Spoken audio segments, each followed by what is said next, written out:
Nama saya Dimas Indra Alfianto dari kelas B pagi. Perkenalkan, nama saya Dwi Septian Rianto dari kelas B pagi. Nama saya Diah Ajeng Pratiningrum dari kelas B pagi. Nama saya Dwi Pastika dari kelas B pagi. Nama saya Fazil Fitasari dari kelas B pagi. Nama saya Evi Rianti Situmorang dari B pagi. Nama saya Gesan Dewi Donada, saya dari kelas B pagi. Halo semua, bagaimana kabar kalian hari ini?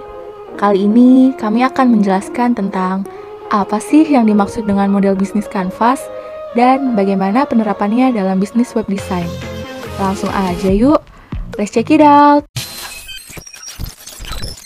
Pertama, kami akan menjelaskan sedikit nih tentang apa itu model bisnis kanvas. Model bisnis kanvas merupakan suatu kerangka kerja yang menyajikan model bisnis dalam bentuk visual seperti kanvas lukisan, agar dapat dimengerti dan dipahami dengan mudah, sebagai pengembangan model usaha yang efektif.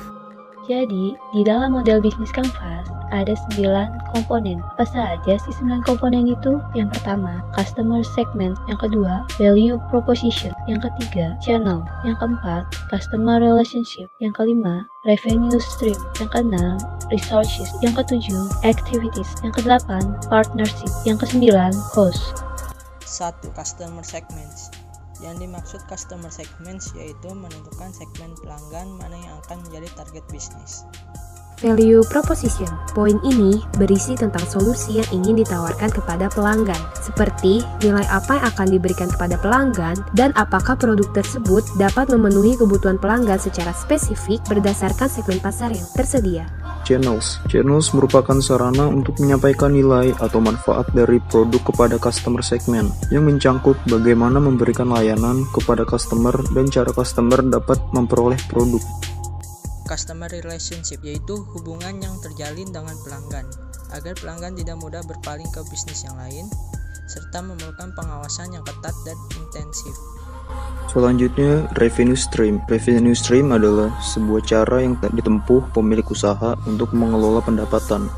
Key resources adalah berbagai sumber daya yang dimiliki pemilik usaha untuk merealisasikan model bisnisnya. Key activities yaitu mencangkup segala aktivitas yang harus dilakukan oleh seorang pelaku bisnis untuk menghasilkan produk atau layanan yang baik dan memuaskan.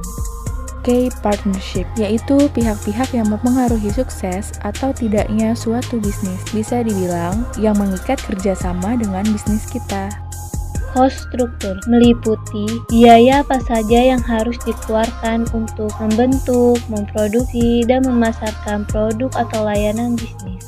Nah, dari 9 komponen tadi dibagi menjadi 3 kategori lain, yaitu 1. Elemen yang mendefinisikan keinginan pemilik usaha, yaitu desirability, yang termasuk di dalamnya adalah customer segment, value proposition, dan customer relationship. Elemen yang mendefinisikan dukungan untuk merealisasikan keinginan tersebut yaitu visibility, yang termasuk di dalamnya adalah channels, key activities, key resources, dan key partners. 3. Elemen yang mendefinisikan ketahanan bisnis, yaitu viability, yang termasuk di dalamnya adalah 1. Revenue streams, dan 2. Cost structure.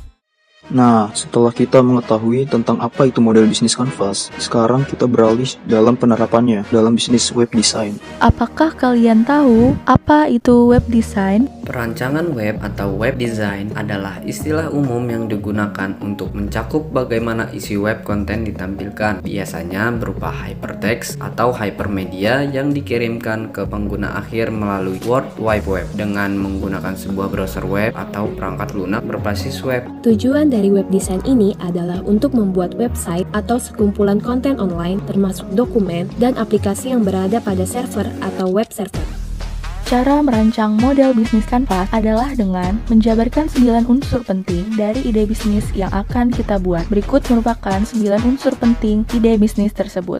Pertama-tama untuk segmentasi pasar dari bisnis web design adalah pembisnis baru, anak muda yang akan membuka bisnis online, perusahaan, blogger, dan influencer. Selanjutnya yaitu value proposition. Dalam bisnis web design ini menyediakan jasa membuat web, UI UX design, blog journal design, e-commerce, web editing, dan web service. Dan untuk channelnya yaitu media sosial, website, dan forum. Lalu customer relationship yaitu terdiri dari clients dan member. Untuk revenue streams yaitu hasil pendapatan dari jasa mendesain, editing, dan service web. Selanjutnya, key resources terdiri dari promosi dan strategi, media dan peralatan, dan tim yang kompeten di bidangnya. Selanjutnya, key activities pada bisnis web design terdiri dari desain interface yang konsisten, inovasi dalam pembuatan web, tempat, dan pelayanan. Key partnerships dari bisnis web design ini terdiri dari web development, IT advisory, digital advertising, influencer marketing, customers, dan penyedia tempat. Dan terakhir ada cost structures. Untuk bisnis web design, biaya yang harus dikeluarkan meliputi gaji staff, biaya perawatan software dan hardware, dan sewa tempat. Berikut sudah kami jelaskan apa itu model bisnis kanvas dan bagaimana penerapannya dalam bisnis web design. Jadi, kesimpulannya, dengan bisnis dalam model kanvas, kita bisa memberikan rancangan berpikir tentang bisnis kita, memperoleh pemahaman yang sama, memperoleh bahasan yang sama, dan membantu tim kita untuk menjadi lebih fokus. Terima kasih telah menonton video kami ini. Mohon maaf bila ada kekurangan, kritik dan saran membangun kami harapkan. Wassalamualaikum warahmatullahi wabarakatuh.